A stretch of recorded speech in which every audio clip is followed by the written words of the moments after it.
Hey YouTube, it's Chris, K2CJB with K2CJB Radio. Welcome back to the channel. It's the end of the year, and therefore it's time to make New Year's resolutions. Most resolutions fall into two categories, typically one actually, and they always have to do with health, right? We're going to eat better, we're going to exercise better, maybe we're going to give up a bad habit like smoking or something like that if that falls into your category. But most of them, if you get to February, you've done incredibly well. But this time around, I gave it some thought, and I was thinking, well, why don't we have specific resolutions? So for this time, the subject of this video is to talk about 10 ham radio resolutions for the new year. 10 ham radio resolutions for the new year. There's nothing specific in the order. It's just the way my mind thought about it. Maybe you want to try one of them. Maybe you want to try them all. Just it's information I'm sharing with you, some thoughts that I had, and maybe get some food for thought for the comments down below. So, without any further ado, let's start going through the list. Again, no particular order. So, resolution number 1. If you're not already in a ham radio club, join one. Join a local ham radio club. Now, why is that? Well, a number of reasons. One, you'll meet some local hams. That's the first thing. Second, and probably a little more important maybe, is you'll support a local repeater. Most radio clubs own and operate the 2 meter and 440 and 220 repeaters that we all use. So if you want to help support those repeaters and keep them on the air, part of your dues goes toward the upkeep and maintenance and operations of those repeaters. So again, join a radio club. And when you do, be an active member of the club. Don't just, be a guy that's on the roster and I send in my dues every year and now I have permission to use the repeater. Get involved in the club. Go to their field day operations. Go to their meetings. Or also, if they do a Hamfest, get involved in the Hamfest. The idea is to just to build the hobby a little more, to enhance the community. Okay, so that's really part of being in a radio club.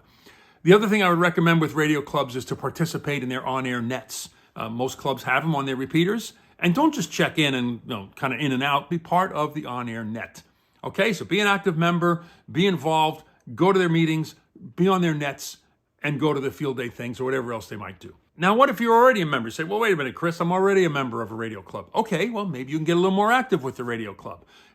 Maybe you can prepare a presentation on an aspect of ham radio that no one's talked about, that you have a little bit of experience with, or a technical conversation you don't know. But think about it, and now you can enhance the club's overall knowledge and experience in the hobby. Okay, so being active in a club is pretty important, and I think a worthwhile thing to think about in the new year. Resolution number 2, try a new operating mode. On HF, I operate primarily single sideband, but there's other modes, right? There's CW, there's FT8, FT4, there's PSK 31, I think it is, right? There's also RIDI. And believe it or not, there's AM radio that's out there. Most radios can do it. Most radios can support these modes. Maybe not all, the older ones may not support the digital mode, so you have to get a small adapter of some sort. They're relatively inexpensive. But consider operating a mode you've never operated before, because now you're going to learn something new about the hobby, a different way to operate your radio. You may get through, like sideband may not get through the QRM, but CW might, okay? So just, again, learning more aspects of the hobby. Operating modes are fascinating. Actually, digital modes can be pretty fascinating. They're fun to do. So again, try a mode that you've never operated before. Resolution number 3, build an antenna. Build an antenna. Wire antennas are the easiest. You can build a dipole for any band. It's very easy. 2 pieces of wire and a piece of coax, and you've got an antenna. You can build end-feds. You can build random wires. You can take a hunk of twin lead and you can make an antenna for VHF or UHF. Or maybe you're a little more mechanically inclined and you can put together a Yagi or any other, or maybe a vertical antenna, anything like that. I built a 6-meter Squalo years ago. It still works. And I built it myself. It was from copper and it was a lot of fun to make. So it's a fun project. But at the same time, you're going to learn something else about the hobby that you're in. You're going to understand now how antennas and transmission lines work just by building yourself an antenna, okay? So keep that as a possible resolution of something to do next year. This takes me to resolution number 4. If you own an HT, carry it with you for a week. Make a commitment to carry your HT with you for a week. And by the way, turn it on. Don't just put it on your belt. Turn it on.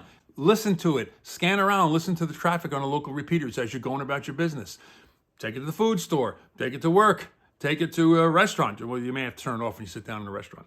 But carry it with you. You're going to get two benefits out of this. One, you may actually have the opportunity to talk about your hobby. Somebody may say, what is that? Is it a scanner? No. It's a ham radio. And you get to talk about your ham radio hobby a little bit, get to talk it up. But also, if you actually have it on and you make some contacts with it, you'll learn a little bit more about operating a portable radio. It's a handheld HT. So you'll learn just a little bit about what it means to use one of those rather than sitting at a desk or in a car. Now you've got a handheld radio. So again, make a commitment to carry your HT for a week. Resolution number 5, go to a local Hamfest.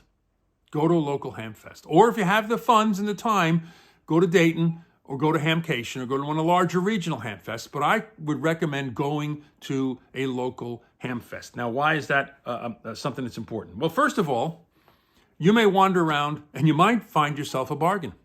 It's a big flea market. So you walk around, you might find a little gadget, a little radio, maybe a handful of connectors, whatever you might need, you might find it on a table there at a really good bargain basement price. Second, your entry fee into the local Hamfest support the local ham radio club. And by doing that, you're supporting a local repeater. So you kind of see the theme there, right? Consider going to a local Hamfest. What you can also find at these Hamfests, certainly at Dayton and Hamcation, but I found them at some of the regional ones and sometimes the smaller ones.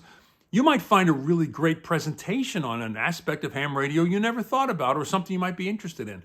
I went to the ARRL Regional Hamfest some time ago, and I sat in on some wonderful presentations. One was on a portable box, carrying your gear in, go boxes, and another one was on POTA. So it was a really good experience for me. If anything, you'll walk around the Hamfest and you'll see some old boat anchors sitting on those tables, the old classic rigs, and they're always fun. It's fun to look at and imagine. There was a time when that was the state of the art.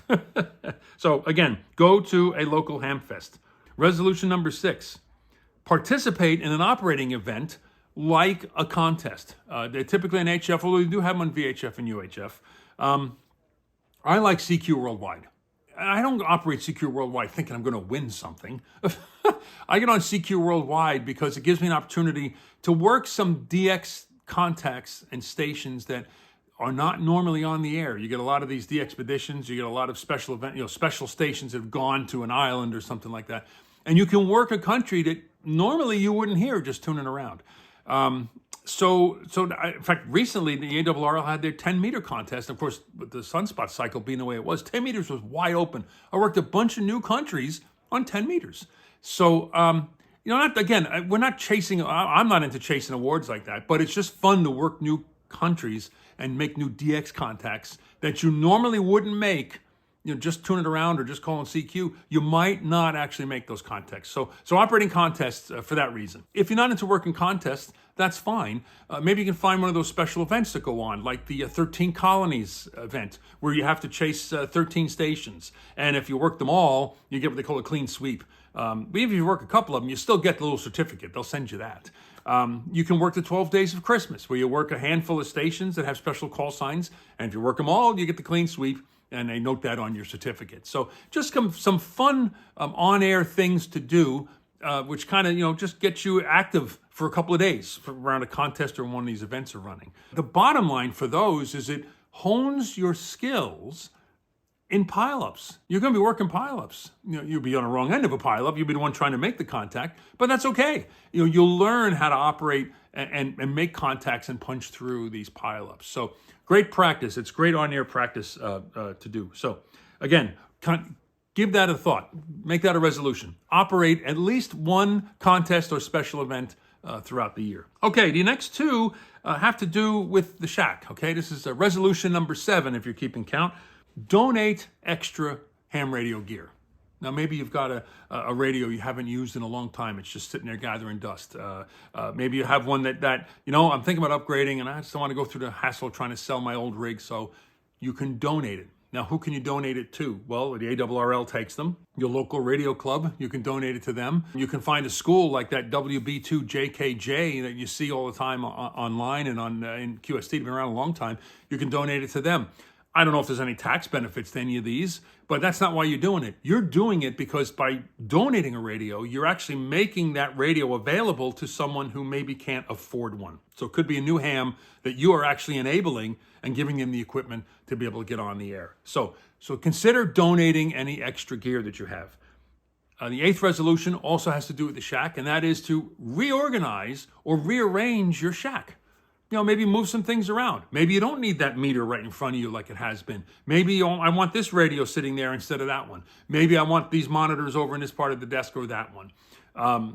Maybe you want to neaten up the wiring or rewire some of the things in your shack. I'm certainly sure your XYL would appreciate if you cleaned up the shack.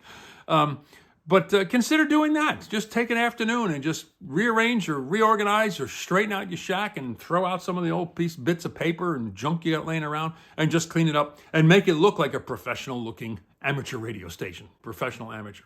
Next one. This one's kind of near and dear to my heart lately. And probably most of you watch my channel. And that is to get involved in parks on the air. You can activate a park or you can hunt a park. You can hunt a park from home. That's easy. You can activate a park. That's going to require some extra gear, typically QRP gear, a small radio, a battery, a couple of batteries, some sort of power source, a wire antenna, something, and a bag, something easy to carry to get yourself set up in a park.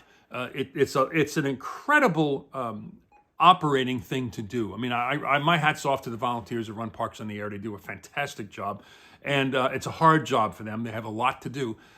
But it's a lot of fun. You've all heard guys calling CQ from a park.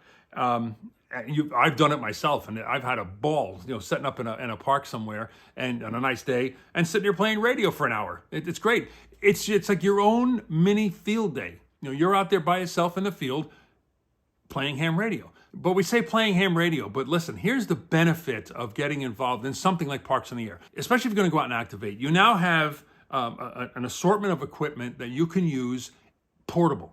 You can go out and operate in any situation. Portable. You know how to set it all up. You know how to make sure it works. Who knows? You might find yourself in some sort of a situation where you're the guy with the radio, with the wire strung up in a tree that can make emergency contacts for people. That's what comes out of operating Field Day, and that's what comes out of operating POTA. So you're actually, believe it or not, you're training yourself to be a little bit more prepared for any kind of an emergency that may arise. And then, but people need radio communications. You could be the guy.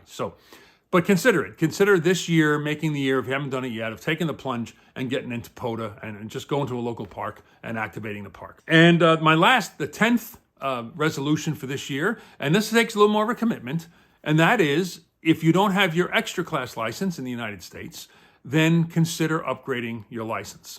Consider moving up, studying for the exam, going to a Hamfest or a local radio club, taking the exam, and then upgrading your license as far up to extra as you can. In other countries, I don't know what they call them in the other countries, but I know in the United States, it's the extra class is the highest class you can get. So you can maybe make a resolution to do that. That's going to take a commitment of time. You'll have to study, you'll have to take the practice exams, you'll have to arrange for where you can go take the test, and you can take the test. Now, maybe you are already an extra class holder, and you say, I don't need to take any exams. Great. Why don't you consider becoming a volunteer examiner? Now, if you're involved with the radio club, there's a good chance that they offer the exams. You can be one of the guys that actually administers those exams. You could be giving an exam to a brand new ham, and you could be congratulating him into the hobby. So there's a lot. Now, you may have your extra class already. Fine. Become a VEC and then be involved in a volunteer examiner program. Okay, so that's it. What do you think? I'm sure I left a bunch out. So what kind of resolutions would you make for your ham radio hobby into the new year? And leave them in the comments below, and we can have a little discussion going back and forth on that.